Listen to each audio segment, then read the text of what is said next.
ಎಲ್ರಿಗೂ ನಮಸ್ಕಾರ. ಪ್ರಿಮಾನು TV Kannada YouTube ಚಾನಲ್ಗೆ ನಿಮ್ಮೆಲ್ರಿಗೂ ಕೂಡ ಸ್ವಾಗತ.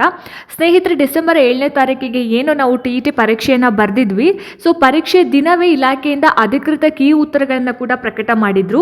ಪರೀಕ್ಷೆ ಮುಗಿದು 15 ದಿನಗಳ ಒಳಗಾಗಿ ನಮಗೆ ಏನು ಫಲಿತಾಂಶವನ್ನು ಕೂಡ ಇವಾಗ ಘೋಷಣೆ ಮಾಡೋದಕ್ಕೆ ಇಲಾಖೆ ಹೊರಟಿರೋವಂಥದ್ದು. ಸೊ ಹಾಗಾಗಿ ಎಲ್ಲ ಪ್ರೊಸೀಜರ್ಸ್ಗಳು ಎಷ್ಟು ಬೇಗ ಆಗ್ತಾ ಇದೆ. ಸೊ ಈ ನೆಕ್ಸ್ಟು GPSTR ಆಗಿರ್ಬೋದು, HSTR ಮತ್ತು PSTR ಇನ್ನೂ ಮಾಡಲ್ಲ, ಇನ್ನೂ 2 ವರ್ಷ ತನಕ ವೆಯ್ಟ್ ಮಾಡಬೇಕು, ಇನ್ನೂ 1 ವರ್ಷ ತನಕ ವೆಯ್ಟ್ ಮಾಡಬೇಕು ಅನ್ನೋರಿಗೆ ಇದು ಒಂದು ಬೆಸ್ಟ್ ಎಕ್ಸಾಂಪಲ್. ಸೊ ನೀವು ಇಗ್ನೋರ್ ಮಾಡಿಕೊಂಡು ಓದೋದೇ ಕುತ್ಕೊಂಡ್ರೆ ನಿಮಗೆ ಒಂದು ಒಳ್ಳೆ ಆಪರ್ಚುನಿಟಿನ ನೀವು ಮಿಸ್ ಮಾಡ್ಕೊತೀರಾ. ಸೊ ಇವತ್ತು ನೋಡಿಲಿ, ಇವತ್ತಿನ ಒಂದು ಪೇಪರಲ್ಲಿ ಏನು ಬಂದಿದೆ, ಇದು TET ಫಲಿತಾಂಶ ಪ್ರಕಟ. ಇವತ್ತು ಸಂಜೆ 4 ಗಂಟೆ ಒಳಗಡೆ ನಮಗೆ ನಿಮ್ಮ ಒಂದು ರಿಸಲ್ಟ್ TETಯ ಒಂದು ರಿಸಲ್ಟ್ ಪ್ರಕಟ ಆಗುತ್ತೆ. ಎಷ್ಟು ಜನ TET ಪರೀಕ್ಷೆ ಬರೆದಿದ್ರು, ಅದರಲ್ಲಿ ಎಷ್ಟು ಜನ ಪಾಸ್ ಆಗಿದ್ದಾರೆ ಅನ್ನೋದನ್ನು ಕೂಡ ಇಲ್ಲಿ ಮೆನ್ಷನ್ ಮಾಡಿದ್ದಾರೆ. ನೀವು ಇಲ್ಲಿ ನೋಡ್ತಾ ಇರ್ಬೋದು, TET ಫಲಿತಾಂಶವನ್ನು ನೀಡಲಾಗುತ್ತೆ ಅಂತ, ಇವತ್ತು ಸಂಜೆ 4 ಗಂಟೆ ಒಳಗಡೆ ನೀಡಲಾಗುತ್ತೆ ಅಂತ ಇಲಾಖೆಯ ಮೂಲಗಳು ತಿಳಿಸಿರುವಂಥದ್ದು. ಸೊ ಡಿಸೆಂಬರ್ 7ರಂದು ನಡೆಸಿದಂತಹ ಪರೀಕ್ಷೆಯಲ್ಲಿ ಪತ್ರಿಕೆ 1ರಲ್ಲಿ ಪೇಪರ್ 1ನಲ್ಲಿ ಏನು 85,042 ಜನ ಪೇಪರ್ 1ಗೋಸ್ಕರ ರಿಜಿಸ್ಟ್ರೇಷನ್ ಮಾಡ್ಕೊಂಡಿದ್ರು ಅಥವಾ ಪರೀಕ್ಷೆಯನ್ನು ಬರೆಯೋದಕ್ಕೆ ಅಪ್ಲಿಕೇಶನ್ ಹಾಕಿದ್ರು. ಆ 85,000 ಜನರಲ್ಲಿ ಪಾಸ್ ಆಗಿರೋವಂಥದ್ದು 79,394, ಅಂದರೆ 93%, 93% ರಿಸಲ್ಟ್ ಸಿಕ್ಕಿರೋವಂಥದ್ದು. ಆ್ಯಂಡ್ ನೆಕ್ಸ್ಟ್ ಪೇಪರ್ 2 ಅಂತ ಬಂದಾಗ 2,50,189 ಅಭ್ಯರ್ಥಿಗಳು ಏನು ಅಪ್ಲಿಕೇಶನ್ನ ಹಾಕಿದ್ರು.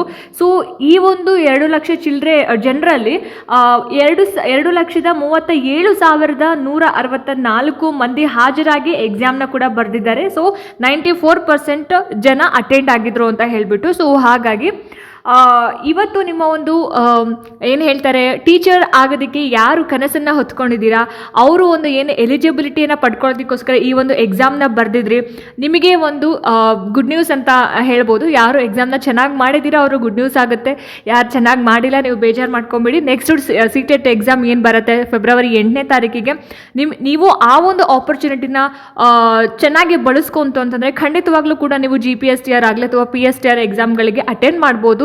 ಸೊ ಹೋಪ್ಸ್ನ ಕಳ್ಕೊಬೇಡಿ. ಕಡಿಮೆ ಬಂದುಬಿಡ್ತು, ನಂದು 1 ಮಾರ್ಕ್ಸಲ್ಲಿ ಹೋಯಿತು, 2 ಮಾರ್ಕ್ಸಲ್ಲಿ ಹೋಯಿತು ಅಂತ ಅಂದ್ಬಿಟ್ಟು ಬೇಜಾರು ಮಾಡ್ಕೊಬೇಡಿ.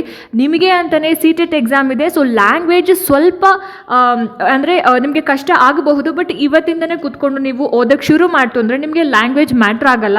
ಯಾಕಂದರೆ ಸಬ್ಜೆಕ್ಟ್ ಮೇಲೆ ನಿಮಗೆ ಹಿಡಿತಾ ಇತ್ತು ಅಂತಂದರೆ ಯಾವುದೇ ಲ್ಯಾಂಗ್ವೇಜಲ್ಲಿ ಏನೇ ಕ್ವೆಶನ್ ಕೇಳಿದ್ರು ಕೂಡ ನಿಮಗೆ ಆನ್ಸರ್ ಮಾಡುವಂತಹ ಒಂದು ಎಬಿಲಿಟಿ ಇರುತ್ತೆ. ಸೊ ಹಾಗಾಗಿ ಯಾರೂ ಬೇಜಾರು ಮಾಡ್ಕೋಬೇಡಿ.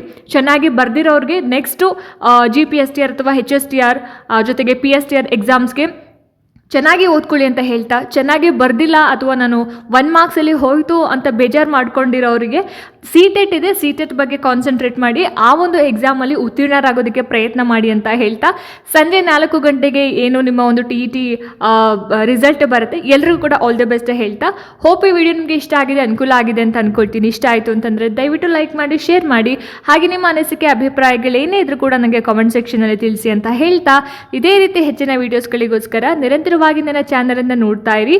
ಮುಂದಿನ ವೀಡಿಯೋಸ್ಗಳಲ್ಲಿ ನಾನು ನಿಮಗೆ ಸಿಗ್ತೀನಿ. ಅಲ್ಲಿ ತನಕ ಎಲ್ರಿಗೂ ನಮಸ್ಕಾರ.